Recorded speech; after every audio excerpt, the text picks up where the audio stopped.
Did you ever think a small, landlocked nation could become a military powerhouse without billions in foreign aid? Burkina Faso, under President Ibrahim Traoré, is proving that determination, strategy, and self-reliance can transform a country from battling insurgencies to being one of Africa's most formidable military forces. A journey of strength and adaptation.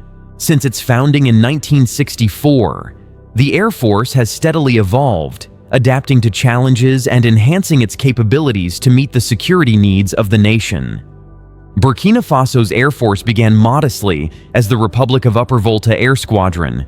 Established with French support, the squadron was initially part of the army, operating a small fleet of utility and transport aircraft. The early days were humble. Just 2 Douglas C-47 Skytrain planes and 3 MH-1521M Broussard aircraft made up the fleet. But this was just the beginning of a journey that would eventually see the force grow in scope and ambition. In 1970, the Air Force was renamed the Force Aérienne de Haute Volta, and in 1977, it gained autonomy from the Army. This change marked a turning point, allowing the Air Force to focus on developing its own specialized units. By the 1980s, the force had expanded to include 2 key squadrons, the Transport Unit and the Helicopter Unit. A training unit, known as Escadrille d'Entraînement, was also added, further cementing the Air Force's growth. In 1985, Burkina Faso officially inaugurated the Force Aérienne du Burkina Faso, the modern name for the Air Force we know today. However, it wasn't just a name change. The 1980s saw major developments in the force's arsenal and operational capabilities. The FABF acquired 8 MiG-21 jet fighters from Libya, marking its first foray into high-speed combat aviation. Though these MiG-21s were operated by Libyan personnel and later withdrawn in 1985, they represented an important moment in the Air Force's history. Alongside these fighters, a MiG-17F Fresco also saw action during the 1985 to 1986 Agadir Strip War, showcasing the Air Force's growing role in national defense. While the MiGs grabbed attention, the FABF made more practical acquisitions to support its tactical needs. 6 ex-Philippine Air Force SF-260WP Warrior aircraft, purchased in 1986, became the backbone of the newly formed Escadrille de Chasse. These light strike aircraft were inexpensive yet highly effective, proving invaluable in both pilot training and combat operations. The Air Force later added 4 more SF-260WPs from Italy, ensuring that the attack unit remained operationally ready. By the 2000s, many older aircraft had been retired, but the Air Force continued to modernize. New acquisitions included a Beechcraft King Air for transport, a Piper PA-34 Seneca for utility missions, and an Air Tractor AT-802 aerial sprayer, which played a unique role in combating a locust invasion in 2004. The FABF also showed creativity in its use of technology, adding 2 Xenon gyroplane autogyros in 2009 for police and security operations. One of the most significant additions came in 2005, when the FABF acquired 2 Mi-35 Hind attack helicopters from Russia. These helicopters, armed and armored, gave the Air Force a powerful tool for counterinsurgency operations. Their arrival was seen as a strategic response to growing regional threats, such as the Ivorian Civil War, which had prompted neighboring countries to enhance their military capabilities. The Mi-35s demonstrated the FABF's commitment to maintaining a credible deterrent in an increasingly volatile region. Throughout its history, the FABF has faced challenges, including limited resources and shifting security dynamics. The rise of Traoré's visionary leadership. Situated in the volatile Sahel region, the country faced relentless attacks from insurgent groups linked to Al-Qaeda and ISIS. Security was crumbling, and foreign reliance seemed inevitable. But Ibrahim Traoré, who assumed leadership at a pivotal moment, had a different idea. His vision was clear. Burkina Faso would rely on no one but itself to secure its borders and its people. Traoré's leadership marked a dramatic shift in strategy. While wealthier African nations like Egypt and South Africa poured billions into their military budgets, Burkina Faso, with limited resources, opted for smart, focused investments instead of trying to build the largest military. The goal was to build the most agile, adaptable, and self-sufficient force in the region, building from the ground up. With a military budget dwarfed by regional giants, Burkina Faso had to be strategic. The cornerstone of its transformation lay in adopting cutting-edge technology, starting with drones. Unlike traditional surveillance systems reliant on satellites or imported tech, the Burkinabe Air Force built its own fleet of highly advanced unmanned aerial vehicles. These drones, described as flying eyes, are not mere hobbyist toys. Equipped with advanced surveillance systems, they offer real-time intelligence across Burkina Faso's challenging terrain, from vast savannas to rugged mountains. These UAVs can monitor insurgent movements, uncover hidden weapon caches, and track supply routes. Why is this so revolutionary? By building drones domestically, Burkina Faso bypassed the need for costly foreign suppliers. This decision slashed expenses and reduced reliance on external assistance, proving that even nations with limited budgets can achieve technological sophistication, combat-ready precision. While drones handle surveillance, Burkina Faso's Air Force needed firepower to neutralize threats. This led to the acquisition of highly maneuverable fighter jets designed for the Sahel's complex terrain. Unlike large-scale bombers, these jets excel in precision strikes.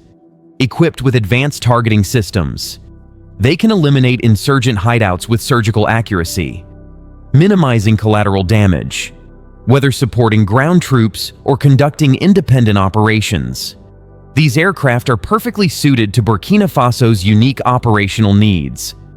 The decision to invest in such versatile jets reflects President Traoré's understanding of modern warfare.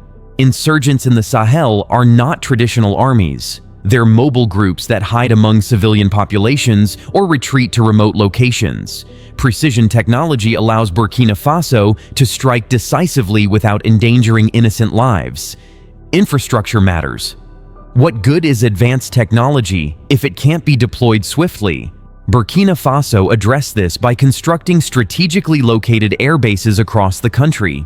These facilities are not mere storage spaces. They're logistical powerhouses designed for rapid deployment.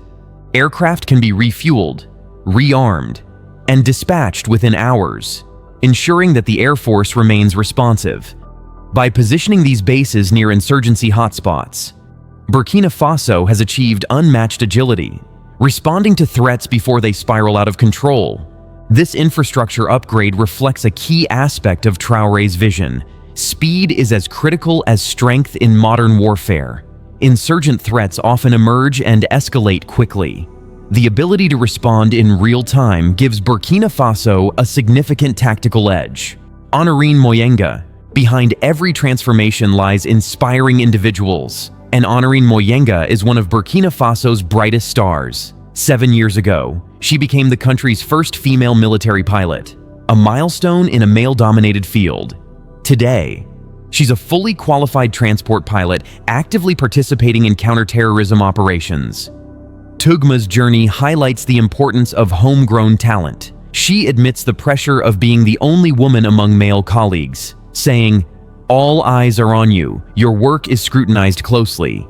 Yet she proved her mettle, showing that skill and determination transcend gender barriers. Her story also underscores the benefits of Burkina Faso's localized training approach. Pilots like Tugma aren't just technically skilled, they know their country's geography, culture, and security challenges intimately. This deep understanding gives them an edge that foreign-trained recruits often lack. Local training. Burkina Faso's focus on training its military personnel domestically has been pivotal. Specialized military schools have been established to train pilots, technicians, and engineers within the country. This approach not only saves money, but also ensures that trainees are deeply connected to Burkina Faso's unique needs. Training locally creates a sense of national pride and self-reliance. Recruits are not just learning to operate equipment, They're being prepared to defend their homeland with intimate knowledge of its terrain and communities. This advantage is particularly crucial in counterinsurgency, where understanding the local landscape can make all the difference. Mentorship, to ensure continuity and leadership. Burkina Faso's Air Force has implemented a mentorship program. This initiative pairs experienced officers with younger recruits, fostering a culture of growth and learning. Mentorship isn't just about technical skills, it's about teaching decision-making, adaptability, and leadership under pressure. These qualities are vital in modern warfare, where quick, accurate decisions can determine the outcome of an operation. By investing in mentorship, Burkina Faso is preparing its air force for the future. The program ensures a steady flow of qualified leaders who understand the nuances of military operations and are ready to take charge when needed, breaking free from dependency. Perhaps the most remarkable aspect of Burkina Faso's transformation is its self-reliance. By focusing on homegrown talent, domestic manufacturing, and localized training, the country has reduced its dependency on foreign powers. This independence isn't just about pride, it's about control. Burkina Faso no longer has to wait for foreign suppliers or rely on external contractors to maintain its defense systems. Instead, it has built a self-sustaining military ecosystem capable of adapting to new challenges. This model offers a blueprint for other nations. Burkina Faso has shown that with vision and determination, even countries with limited resources can build robust, self-reliant defense systems. Major investments with limited budgets. Burkina Faso's Air Force modernization didn't come with billion-dollar price tags. Instead, it was achieved through smart investments and cost-effective strategies. By cutting out middlemen and manufacturing locally, the country saved millions while gaining valuable capabilities. This frugality doesn't mean cutting corners. It means prioritizing efficiency. Every dollar spent has gone toward building a military force tailored to Burkina Faso's needs, rather than mimicking the large-scale spending of wealthier nations, a model for Africa. Burkina Faso's success raises an intriguing question. What if more African nations followed this path? Could the continent redefine its role on the global stage by fostering self-reliant defense systems? Burkina Faso's approach proves that it's possible. By investing in technology, infrastructure, and human capital, the country has achieved what many thought impossible. This transformation isn't just about military strength, it's about national resilience and pride.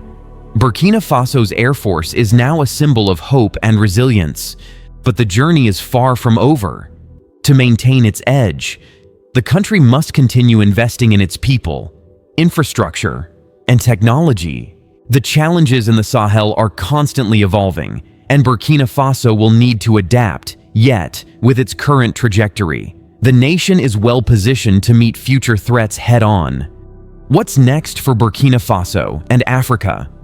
Burkina Faso's transformation is a story of determination, innovation, and leadership.